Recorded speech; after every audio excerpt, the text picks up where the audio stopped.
All right, good evening, Googlers, and welcome to our first Tuesday mini PD training session. We're going to try and offer 30-minute training sessions every couple of weeks, every week if it's popular for everybody. So today's first session is after polling the team about Google Classroom. So as you can see from the slide deck, I've put two options on the slide deck to start with, and I'm hoping that when people join us that they will be able to add on what else they would like to see. It's pretty open. This is just a session for everybody to hop on and say, hey, can you show me how this works?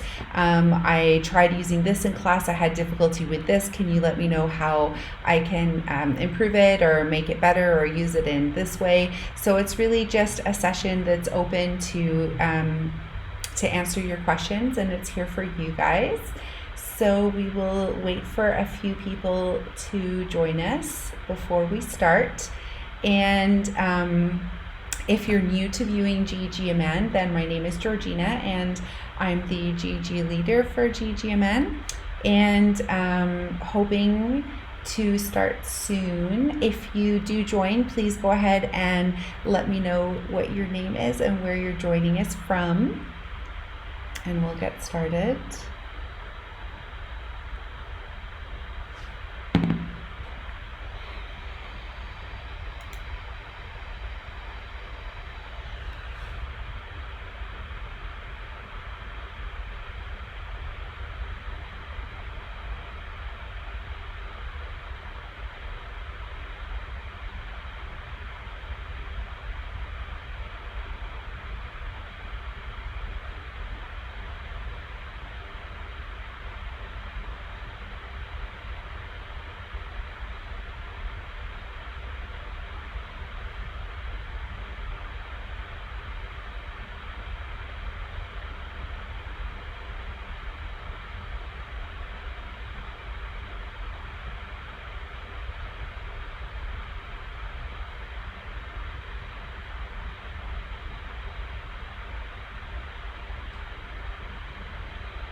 I think we have one viewer now.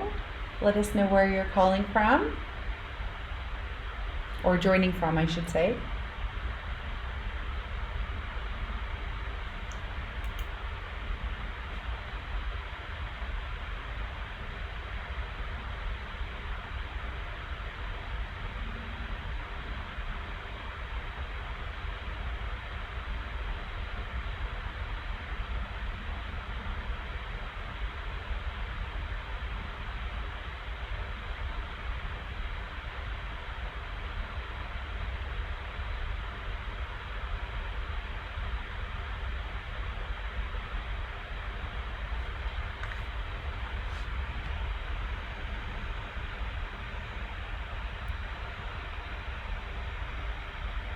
Okay, so I'll do a little bit more chatting and I'll wait for a couple more people to start and then we will get going. So if it is your first time joining us at GGMN, you are welcome to follow us on Twitter at MNGEG, and we're also available at Instagram at GEGMN. And if you're interested to join the GGMN team to learn about other cool and innovative and creative ways that you can use G Suite for Education in your classrooms with teachers, students, and administrators, then you can definitely join us at GGMN Facebook group as well, and we can always send you out the registration form. And so we're really excited. GGMN is growing really quickly. It seems that everybody is finding awesome benefits for G Suite for Education tools, which is really exciting.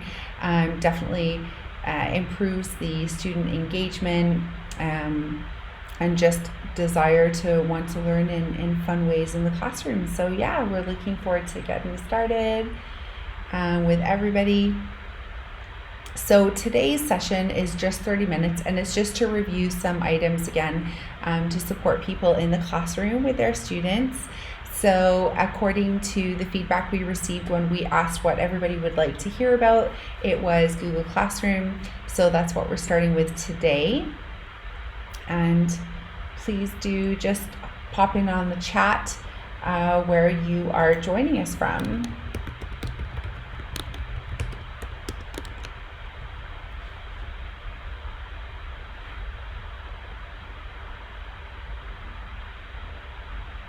Okay, so we're 5 minutes in. I'm going to go ahead and get started.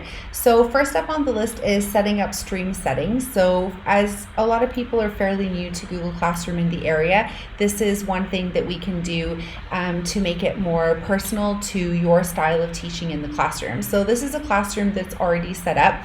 If it's blank, it's fine. You can always go into the settings wheel up here on the top right hand side, and you're going to be able to see how to set different settings. So when we click on that, we can see here we have the class name, so you can change that if you want. Grade 12, it's whatever you want to call it, whatever your class is called, so I'll leave that as 3I. Your description, so if you have different classrooms, you could maybe put a topic there. If you're in primary or elementary, you could just leave it blanked as the year group at the top. Section, you could easily put elementary or primary, depending on if you're in an American or a British setting. You can enter the room number, and again the subject. I usually like to leave the key stage in there, so we'll put key stage 1. So that's just setting in the class details. And when we click on save up here in the top right, we can see right away that that's going to add some more information to my cover photo. Do you see here over here on the left, we have year 3I, we can now see primary, and there's also the class code. So if you are, it really depends on how your school has set up Google Classrooms, but some schools set the Google Classrooms up for their teachers, so there's no need for a class code. And some schools leave it open for teachers to create their own Google Classrooms, and you can have students join your classroom by entering the Google Classroom code, which is listed just here. So you can also click on the box next to it to display it, and it will pop up this nice big window with nice big letters and numbers for your students to see that. So if you're displaying it on your active panel or your interactive whiteboard, whatever it is that you're using, then students can see it and join your Google Classroom that way. Now, if your school is not using Google Classroom codes and that's not something that you want out there for everyone to join, then you can turn it off. So let's take a look at some of the other settings here. We'll open the settings wheel back up again. And if you scroll down, you have now the general settings. Inside the general settings, you see here that there's class code. That's the first option. So if you click on the arrow, you can either display it, copy it, reset, or disable. So for example, for myself at my school, we have all the class codes disabled because we load students into the Google Classrooms for them. So there's no need for students to join. So again, those are your 4 options you have available, and you pick and choose whatever is the option for your class.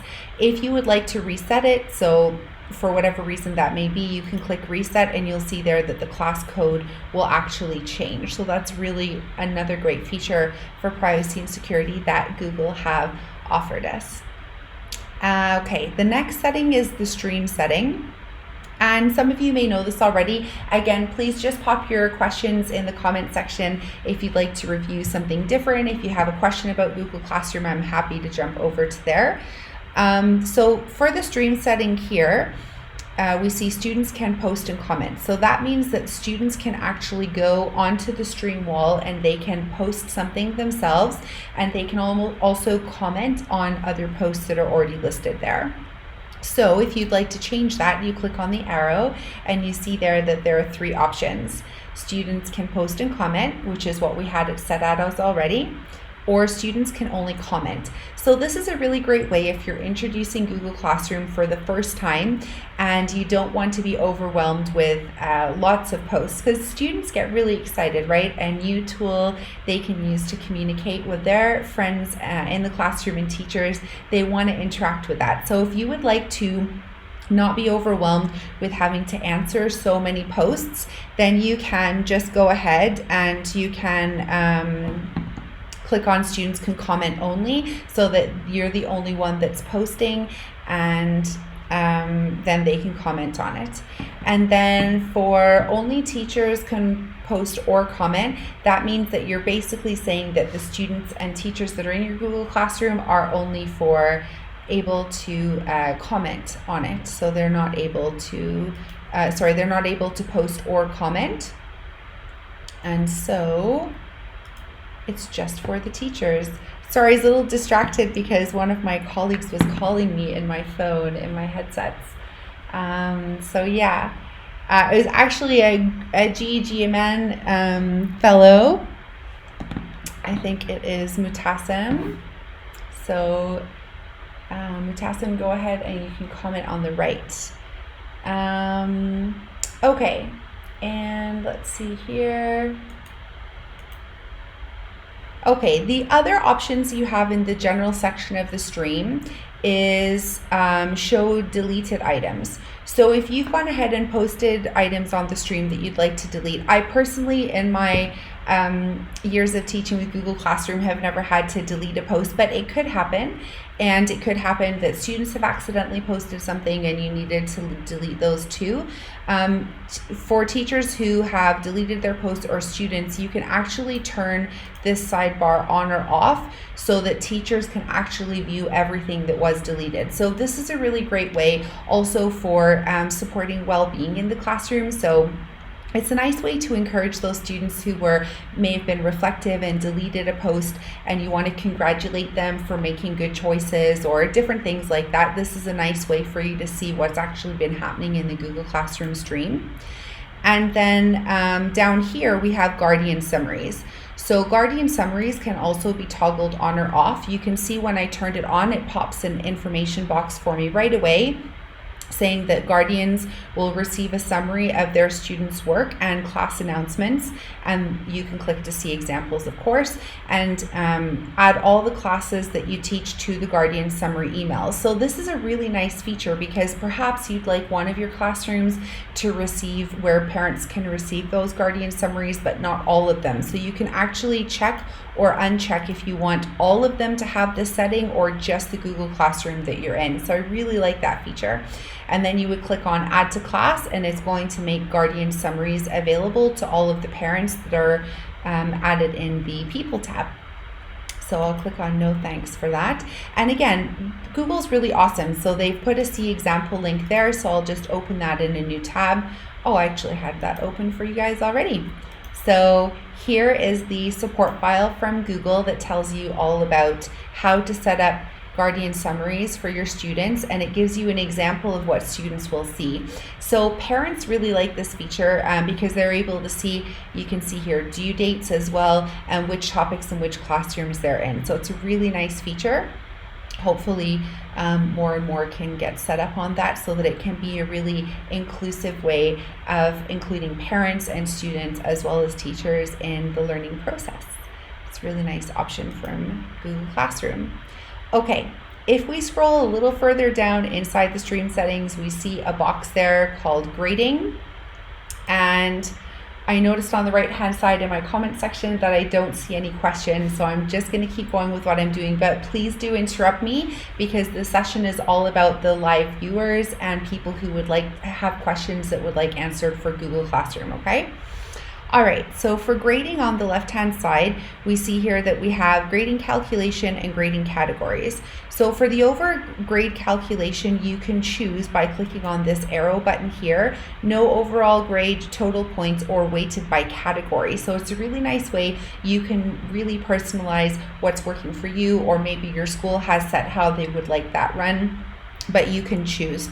So here, if I click on total points, or I can click on weighted by category, and here I can say show overall grade to students, and I can toggle that to on, and that will mean that students would see their grades. So if you are, I know that it's really nice in education that a lot of more schools and districts are trying to get away from being grade focused and more on objective and success focused, and it's really awesome. And Google supports that as well. So If you are moving toward that direction where students, you want them focusing on the feedback that you're giving them, or the feedback that their peers are giving them in Google Classroom, then you can keep that grade toggled off. If you would like them to see the grades, then you just toggle it on.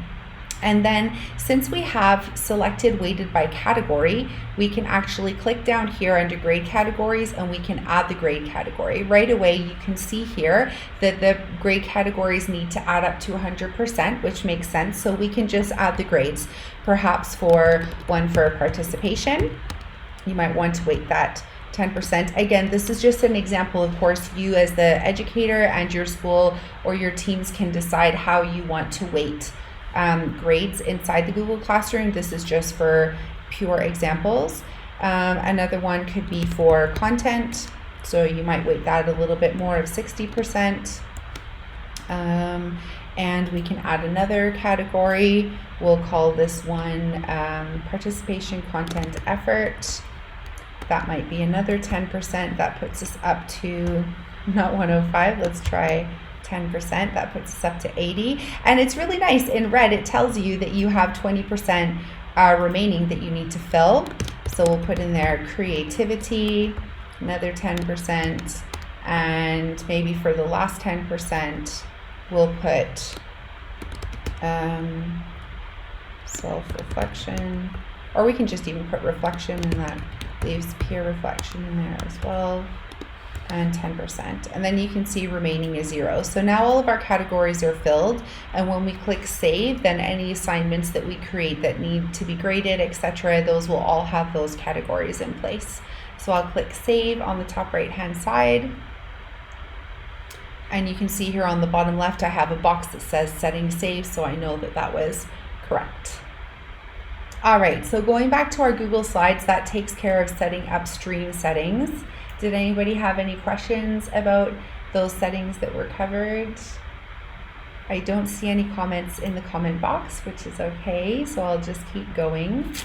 The second one I wanted to touch on was Guardian Summaries. So we've already taken a look at how to turn Guardian Summaries on and off, and we showed you a little bit of an example of what the Guardian Summaries look like.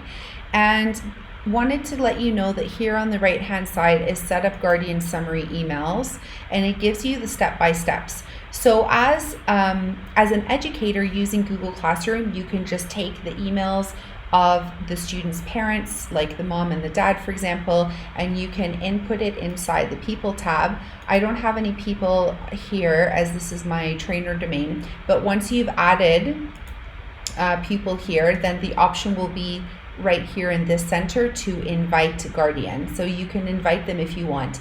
If the school has decided to set up your Google Classrooms for you, like at my school, for example, so then we can use something called the Csv Upload, where we can take all of the information, like all of the data, so the parent email addresses, and we can upload that in one big sweep. So it makes it a lot easier for teachers. So you can do it that way. And once Guardians have been added to the People tab of Google Classroom, then you can, on the right hand side, really easily email parents directly from Google Classroom, or you can email the whole class. So there'll be email all class that will be populated there as well. So that's a really nice feature. I personally like using that feature a lot. It saves me having to set up contact lists or getting contact information other ways, depending on your system, whichever system your school is using for student and parent data. So this is a nice feature from Google Classroom. Okay, so we're gonna just look over again to the comment section, and I'm gonna see if there's any questions. I've got no questions, so we can definitely keep on going. So let's say we want to create, let's say we'll add create assignment. Okay, so if you want to create assignment to a class, you can go to the classwork tab. And if you're wondering about these topics, I had set those topics up. Those are examples of primary classroom topics if you're in a primary or elementary school. So you can actually create topics by clicking on create, and you can click on topic. and you can add your topic. So we'll say test just to show you, and we'll click add, and you'll see there that it's going to add our topic right to the top of the topic menu on the left hand side, kind of like a table of contents. If you would like to move your topics around, and this is another really intuitive feature that I like from Google Classroom, you can organize it according to what you use most, what you'd like students to see, whatever's easier for you. So you can actually grab a topic and you can reorganize them that way just by dragging them down or dragging them up, and they will rearrange. And you'll notice that every time I made a move in the center of the page, it actually did change on the left hand side with the table of content. So it's really, really nice feature. So that's how you add a topic. And I like also that it tells you that students can only see topics with published posts. So just in case you forget, because sometimes you may have set up, if this is a new Google Classroom that you're setting up, and students may be going in there and saying, oh, I don't see the topics, I don't see exactly what you're seeing on your screen, and that may be just because you haven't actually posted anything in the section. So this is a perfect example. In this Google Classroom, we can see here there's test, homework, computing, and Spanish, but homework is the only topic out of these four anyway that have a post in them. If we scroll down, we can see that there's a test assignment in French as well. So when a student opens up this Google Classroom, they're actually only going to see homework, and they're going to see, I think it was Spanish, right? French. So they're going to see French and they're going to see homework, because those are the only two topics that have posts in them. Okay. Another thing that I really like about this topic feature, you see the three buttons at the top right hand side of the topic. You can easily rename it if you need to. So some areas of education have started moving away from homework, instead calling it home learning. So you could easily rename it there if you're in that situation. You can also choose to move your topics up and down using the move up and down feature, or you can just drag and drop like I just showed you. And you can also copy link. So this is the feature that I really, really like about topics, is that you can copy the link of the entire topic, or you could copy the link of a particular post or assignment. So just by clicking copy link, it's going to say that the link is copied on the bottom left, and then you can insert it.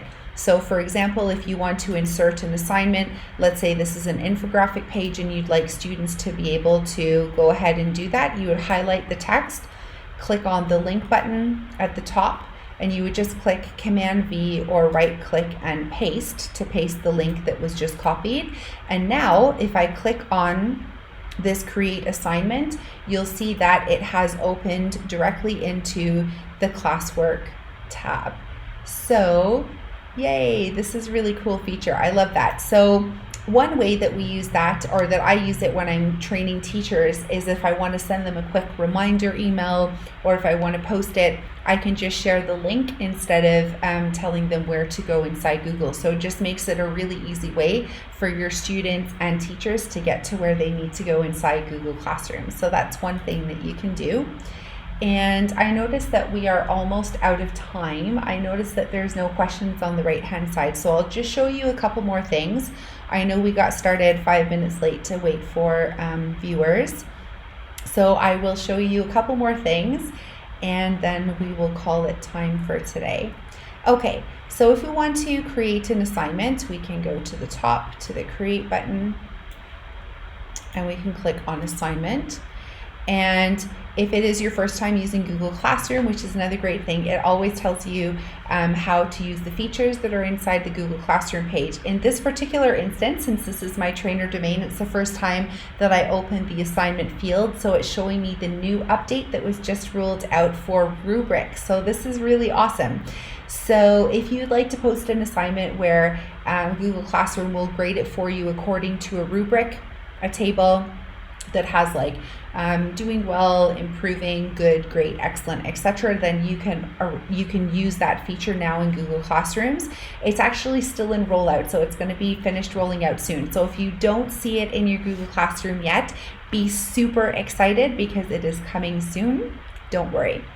So it says there, let students know that their assignment will be evaluated and that you can create a rubric, or you can add a rubric that you already have. I know that some teachers have had difficulty adding a rubric that they already have created in Google Sheets, for example. But I know that Google is working to get that fixed so that we don't have to reinvent the wheel and we can use the features that we already have created and the tools directly in. So when we create assignment, on the top left hand side at the top, we can create title. So for example, plant life cycles, and we can give instructions. So for example, it might be a question to engage or to hook the learner, right? So can I describe the life cycle of a plant? And then you might want to have instructions. So click on the video link below to explore plant life cycles. And it's really as easy as that. So then I'm going to click on a new tab here, and I'm going to search for plant life cycle. Let's say key stage 1, for example, something really easy. I'm going to click on my videos tab. I have seen this one before, BBC Bite Size. So we're going to go ahead and we're going to get the share link. Share. And I'm going to copy that link, or I'm going to right click and copy. You can use Command V on a Mac, or Command V for copy, or Control C on Windows. And then I'm going to go back into my Google Classroom, and I'm going to click on add. And it's cool, you have two options. You could click link and you could put the link in, or if you're using a YouTube video, you can click YouTube and it will post the video in there for you. So since it's not a YouTube video, I'm going to use the link feature, and you'll see right away that it inserts the video that I'd like students to see. And then perhaps number 2, can you draw the life cycle of a plant using Jamboard? So for those of you who don't know, Google Jamboard is a whiteboard app that you can use from your app menu. So if you click next to your apps and scroll down, you'll see the little Jamboard. It's kind of like a music note, which I really like. It's yellow, so you can click on Jamboard, and it's an interactive free whiteboard tool where students can draw, they can add sticky notes, as you see here in the example. So that might be a second thing you want to ask them to do. Number 3, you might want to insert an activity either online that has questions they can answer, that's interactive. You may have created a Quizlet or a Kahoot activity to help them check their understanding of the knowledge. So you could insert multiple links there to create your whole activity. You may want to go ahead and add a rubric at the end, so you can just click rubric down at the right hand side and click create rubric, or use a rubric, or import from sheets. So I know these last 2 features, it's working for some and not for everybody, but it should be working for everybody once the rollout is complete. So I'd probably give that till maybe the month of March just to make sure, but at least for right now, you can click on create rubric and you'll be able to literally create your rubric using these tabs. So our time is going to be over in 2 minutes, so we don't have time to look at obviously everything in Google Classroom, which is a slew of amazing options for creativity and collaboration in the classroom, but it gives you an idea of where to start. I'm just going to click discard. And then for your assignment, what's really nice is on the right hand side, you can choose which classes you'd like to give it to. So if you're, for example, in a secondary school and you're teaching English 4 different times the same lesson, then you could click on select and select the 4 different classes that you'd like to post that to. You can also choose if you're differentiating for different groups. You can either click all students, or if you uncheck all students, then you can select just single students.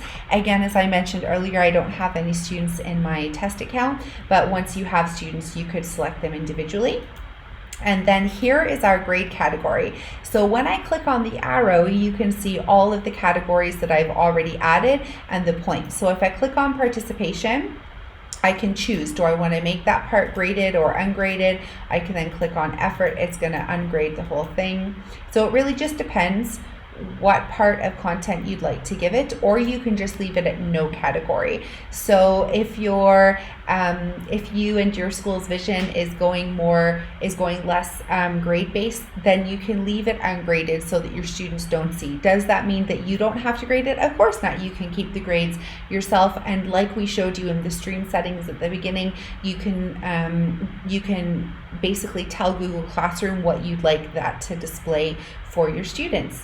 You can also set a due date here. So let's say that's due at the end of the lesson. So today is the 18th, and I'm going to put the time, today is 7:30. So I'm going to put, let's say, for example, 8:30 p.m. And we'll type correctly. I just got my cast off today, so my hand is still not fully operational. Slowly getting back. It was really numb when I got the cast off, but we are doing good. Okay, so the due date is 8:30 p.m. and then you can put it inside of a topic. So this is really important if you guys have Guardian Summaries set up in your Google Classrooms. Parents are going to basically receive an email of all of the assignments that you have set, all of the announcements, etc. Anything you set in your Google Classroom. And if it is an assignment, parents will also get, as I showed you earlier, that due date in red. So it's really important that we help parents who are supporting their children at home to support you in the classroom, that we give them all the information we need. So it's really, really critical actually that we put it under the right place. So as this is plant life cycles, I'm going to go ahead and scroll down to science, and I'm going to put it in the science category. So then when mom and dad are following up with students at home, they can ask, hey, how was your science lesson today? I noticed that you guys were working on plant life cycles. So it's a really great way to close that homeschool gap and give parents the chance to involve them in their child's learning. So do make sure it goes under the right category. The same being said, like if you're in a secondary school and due dates are really important, the older you get through your school journey, then you want to make sure that you have the correct due date in the topic so parents can follow up and say, hey, how's your assignment coming? Your teacher is going to be expecting this next week, etc. So really, really, really important. There's also originality reports, which we don't have time to get into today, but could be an opportunity to discuss for the next round. And then what I really love, this last feature about the assignment post, is that you can schedule it for later. So if you're someone who's super organized, which is not always me, but if you are super organized and you have all of your lessons ready to go at the beginning of the week, you could literally post all of your assignments for a certain day and time at the beginning of the lesson that you need ahead of time. So it's really awesome. You can also click Save Draft if you want to come back to it later. So for example, here, I haven't finished giving out the instructions on the left-hand side, so I'll probably click on Save Draft, or you can discard if you want to start fresh. If you click Assign, it will post to your Google Classroom stream immediately, and students will see that when they log in. So I'm going to go ahead and I'm going to click on Assign just to show you what it's going to look like. It says that there's no grade category selected and the assignment won't be included in the overall grade. Do you want to assign it? Do you still want to assign it? So it's really good. It's like giving you a reminder, hey, did you know that you haven't attached a category to this for the grade to go through? So if you want to continue like that, in this particular case, this could be just a collaborative learning experience for students where you don't want them to have a grade. Not everything has to be graded in school, right? So I'm going to go ahead and click Assign. But again, if that is an assignment that does require a grade category, then you can go back and change it. Then if we scroll all the way down in the classwork tab to the science section, we see there that our assignment was posted, and the due date is 8:30 p.m. today. So I'm going to go back here to my Google Slides, and we have set up stream settings, and we reviewed Guardian Summaries, and we reviewed how to create assignment. And I didn't see any questions, although I do see Tamina joined us. Hi, Tamina. And she says that was super helpful. So that's great. I'm glad that was helpful. I really enjoy always chatting with you guys, and looking forward to sharing the next one. Please do make sure that you try to join us on our social media feeds at Facebook, Instagram, and Twitter, because we will poll out to the team and ask what people would like to see, because the session is all about you guys. So please do go ahead and sign up for the different social media threads, and we look forward to seeing you soon. Just a quick heads up that next week on Wednesday, the 26th of February at 7 p.m. will be our monthly webinar where we review all of the G Suite for G Suite updates, and we'll take a look at a couple other tips that you could use Google for Education innovatively in your classroom. So thank you for joining us today, and I look forward to seeing you guys next Wednesday.